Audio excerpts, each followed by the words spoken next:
in our mouths. Sorry, Daniel. Elk Grove Kia Talk Line 916-909-1320. What's up, Daniel? Appreciate you. Casey D'Lo. Hey, just want to mention, man, to hear Casey dragging the Pacers, I just got to kind of laugh, man. They're going to the Daniel. I'm gonna stop you. I'm gonna stop you. When did I drag the Pacers?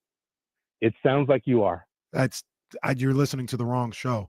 I've said multiple times. I've said multiple times they're a hell of a team and they're way better than the Sacramento Kings. So I don't know how that's dragging. A lot of it was lucky. Did I say lucky? Well, he didn't say it was lucky. Did I say lucky? He questioned whether the conference played a factor, which isn't luck. Okay. Well, I'll tell you why the Kings are never gonna figure it out like the Knicks and the Pacers have, because the Kings are the Kings, and I'm gonna age myself right here. I was 13 years old when the Kings came here. I'm 52 now. I'm 52, with the exception of 3 years where they got lucky. This team has not figured it out. They don't learn from their mistakes. They haven't figured it out. And now with this ownership group, my history of watching the Kings, this is the worst ownership group we've ever had, because dude can't get out of his own way, and he's not going anywhere for the foreseeable future. So tell me again how the Kings are going to figure it out the way the Knicks and the Pacers have.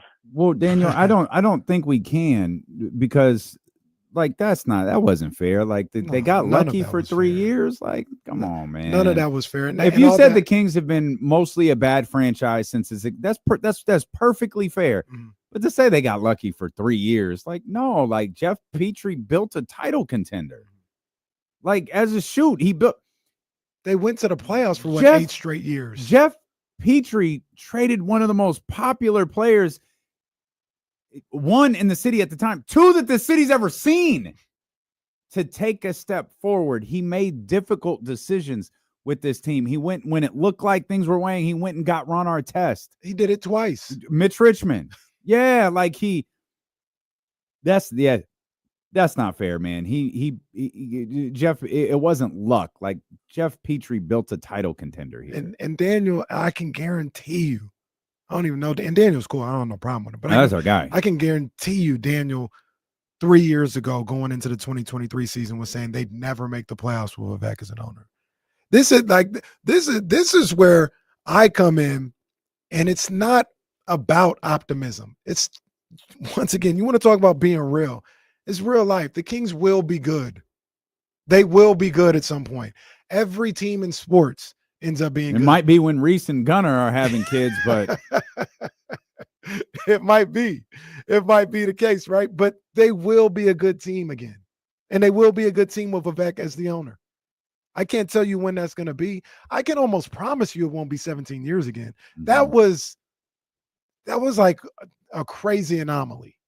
And for 13 of those 17 years, they were dealing without the play-in.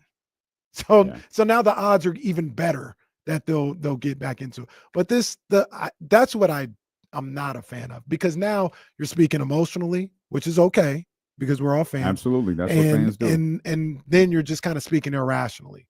Like never. All right, bro. Or they'll get lucky and all right. Okay. This is the talk where it's like, all right, man, speak your piece. Do what you do. That's not realistic. People always talk about realistic and being real. That's not realistic. I feel what I'm saying is more realistic. They will be good again at some point. They will be.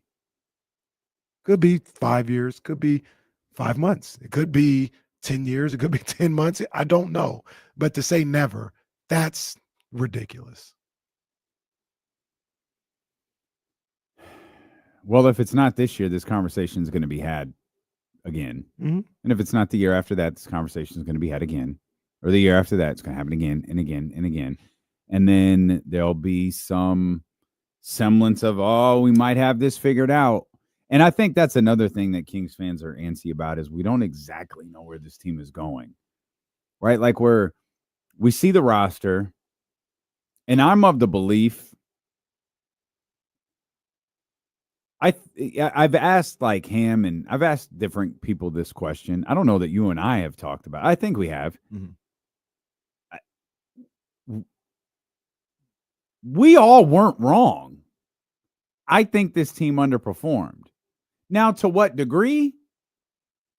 If we took your 52 floor and the 40 that they actually did and met in the middle, this is a 46-win basketball team.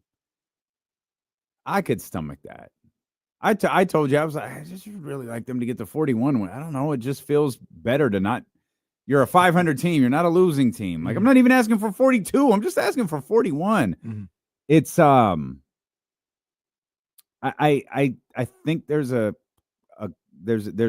middle point of we expected too much and they underperformed. So you look at the roster and it's like, where are we going?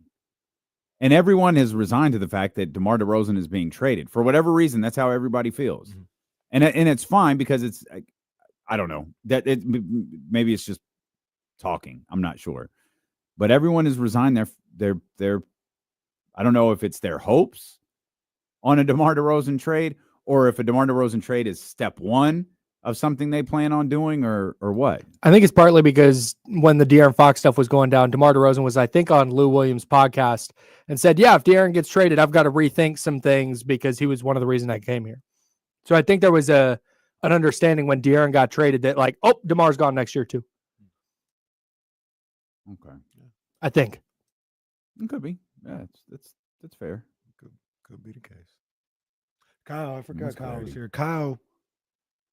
Thanks, that makes me feel good. In the other moment that I lived through, which is why I know how I have a feeling, I have an idea of how these things go.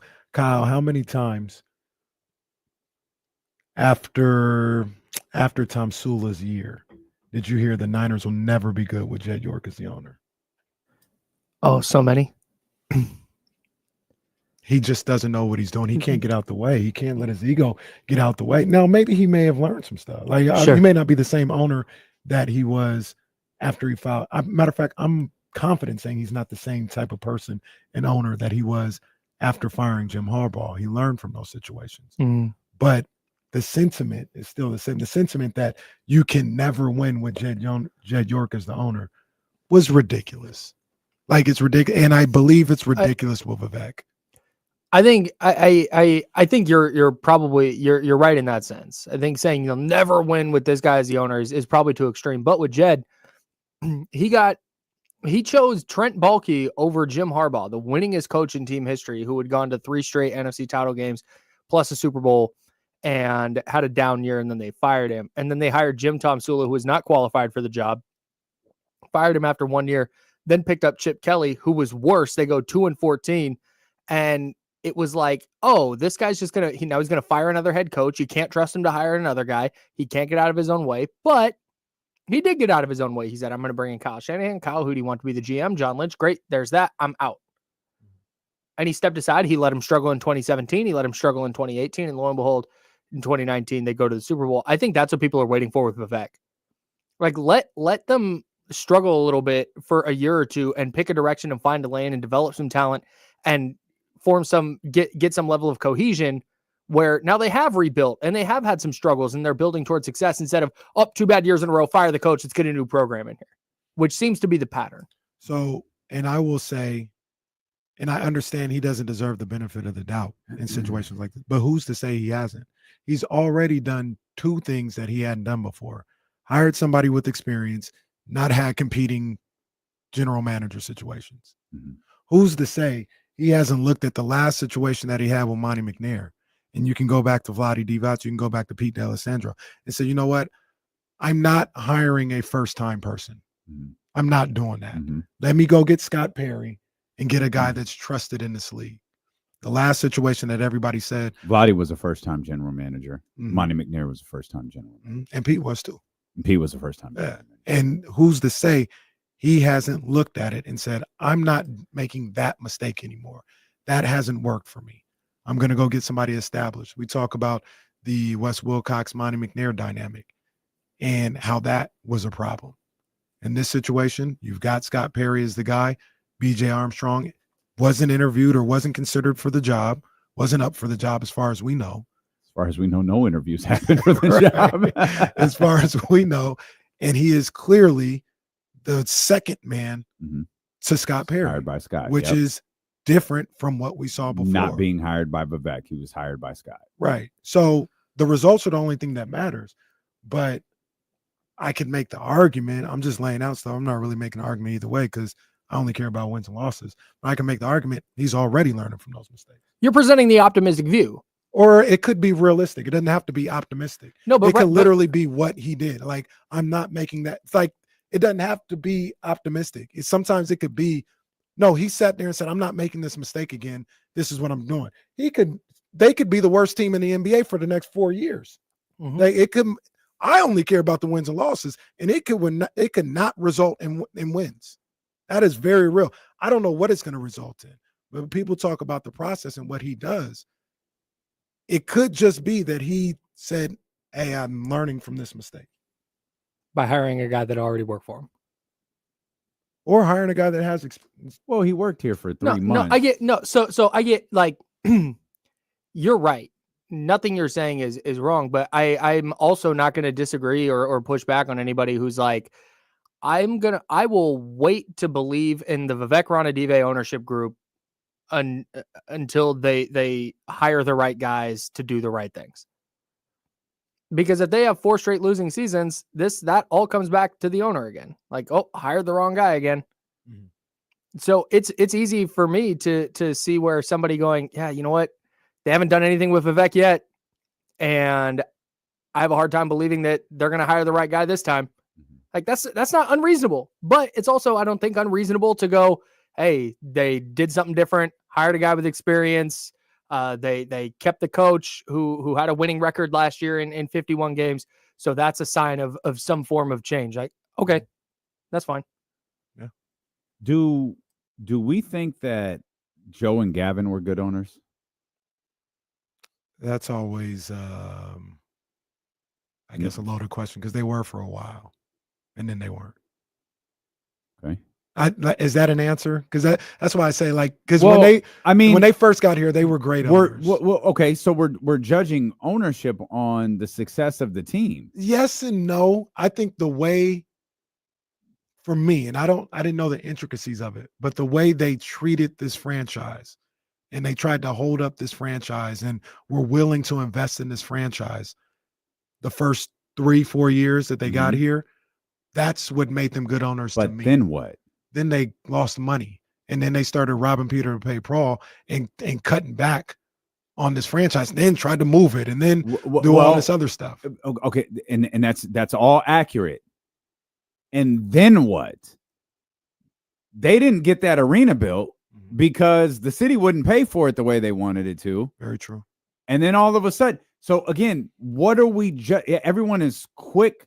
You know, not to pick on Daniel, but one of Daniel's things. Oh, it's the worst ownership group in my 52 years. Perfectly fair. So who was the best one? It's got to be Joe and Gavin, right? Because that's 8 straight years of the playoffs. I don't know how much of that was under Joe. I think if not all of it, a good chunk of it was. At least half of it was. Yeah, maybe over half. When did they came 98? Was it that early? I felt like they came in like 2000. I could be wrong. I don't remember. If only there was a way we could find out. I love what he says that. But Vivek, again, you can feel how you want to. I just want the argument to be consistent. Mm-hmm. Vivek said, no, we're not moving this franchise. I'll build the arena. Not only will I build the arena, I'll build the new downtown complex that comes with arenas, because no organization now, 98, good knowledge. No organization now is just building arenas. You got Mark Cuban talking about, I'm gonna turn this over to the experts, because they're talking about building like a Venetian-like resort here with whether it's the American Airlines Center or something, being the centerpiece of it. You've got resorts and downtown complexes and deer districts and Jurassic Park and Thrive City. You're not building an arena anymore. You're building a destination for an event. Mm-hmm. Vivek did that. Mm-hmm. So was he a good owner? How many times has Vivek threatened to move the team? That's How zero, many times has Vivek had to climb up to patch a hole in the Golden One Center? I was there. That's the rumor. What? Courtside baby Kenny. Courtside toddler Kenny. What is the barometer for a good owner versus a bad owner? Because if it's team success, you better give that family their flowers. But if it's something else, let's be careful to not criticize. But I just if I may, on your program, you may. Thank you. I saw your tweet about Bill Simmons, so that was funny. You're giving us the floor. Yeah, no, I'm gonna. Bill Simmons goes on Zach Lowe's podcast. Ask Zach Lowe what happened in the room where the lottery drawing happened. Zach starts to talk. Bill cuts him off and then goes, "Okay, you have the floor." Like, yeah, no, it's Zach's podcast. He's been at it. Anyways, I think your boy's an idiot, man. I swear to God. Me? No, my boy, not my boy. No, so where were we talking about? Oh, Vivek. I think Vivek was viewed as a good owner for all of the things you just mentioned, for keeping the team here, for getting Golden One Center built, for getting Doko built, for all of the things that kept the team here early on. But then at some point, the rubber meets the road, and you got to start winning games. And I think after a while, you stop looking at the players, and you stop looking at the coaching staff, and you stop looking at the front office. And when you start getting into a third, fourth front office, and none of it has been as successful as you would like, and then you hear the stories that Sam Amick is writing in The Athletic about, different things going on at the top of the organization, and Jeremy Lamb's involved, and they're doing X, Y, and Z with all these different guys coming in. It starts to look like, okay, maybe this guy doesn't know what he's doing owning a basketball team. And at some point, the owner becomes the common denominator of losing. I'll be very drastic with one of my examples, but do we think Donald Sterling was a good owner? No, definitely not. He had a losing franchise, but then he started winning, right? Between the Elton Brand years and the start of Lob City, that was like maybe 4 playoff seasons in 6 years. And I don't even think he changed his mentality. But did he all of a sudden become a good owner? But that's 4 out of how many? Out of like 30, maybe. You know what I mean? Yeah, but that's an F on a test. But the thought would be, because he started winning, like, oh, he figured something out. He didn't figure nothing out. He stumbled across whatever. He wasn't even putting the right people in position no more. He was still talking crazy to Elgin Baylor. They just happened to get players in here that were able to win. I'll use another example. Is James Dolan a good owner? Definitely not. I would make the argument. He's a mess, dude. I would make the argument he's probably better than people give him credit for. He's a smart businessman. He built that damn sphere. Well, I'll make the argument he's probably better than people give him credit for. Okay, why? They're winning now, and he headlined what the Garden looks like now. The Garden had to be the renovated. Oh, sure. Yeah. He headlined all that. Well, he tried to move it. And he was like, sir, well, this is New York City. You can't just build an arena down here. Yeah. What are you talking about? He wanted to do it here, and then they weren't letting him. They were like, you can't renovate over Penn Station. And, right. And he was like, well, I'll move him then. And then okay. Yeah. All right, bitch. Where? Go ahead. The fact that you have the New York Knicks, one of the premier NBA franchises, right? Like they are. That's why Kenny's not a fan, but a supporter. And the fact that they are a punchline, or were a punchline for so long under the guidance of James Dolan, makes him a bad owner. Plus, you're kicking Charles Oakley out, and there's all the weird stuff that he's got beef with people who sit on the sidelines, and they're not letting Spike Lee in certain entrances. Like, dude, that all goes down to ownership. James Dolan sucks. I'll ask another question, and this is probably controversial. Is Jerry Jones a good owner? Yeah, terrible GM. Yeah, he's a great owner. He's a great owner. The Cowboys are actually better. Like, they're a better football team than people give them credit for, more times than not. Sure. In the last 12 years. Sure. Yeah, Jerry's a great owner. Did they lose in Green Bay because of him? You talk about he's a bad GM. Did they lose in Green Bay? No, I think he's a dumb GM. Did they lose to the Giants when they were 13-3 because of Jerry Jones? No, they lost because they said Dez didn't catch it. Well, and we all know that Dez did. He dropped it. He did not. He dropped it. No, he dropped it. I saw the replay. You dropped it. You didn't. I'm cutting this video out. Did Dez catch it? Really topical. It'll be good. Hey, you want YouTube Shorts? There you go. This'll do it.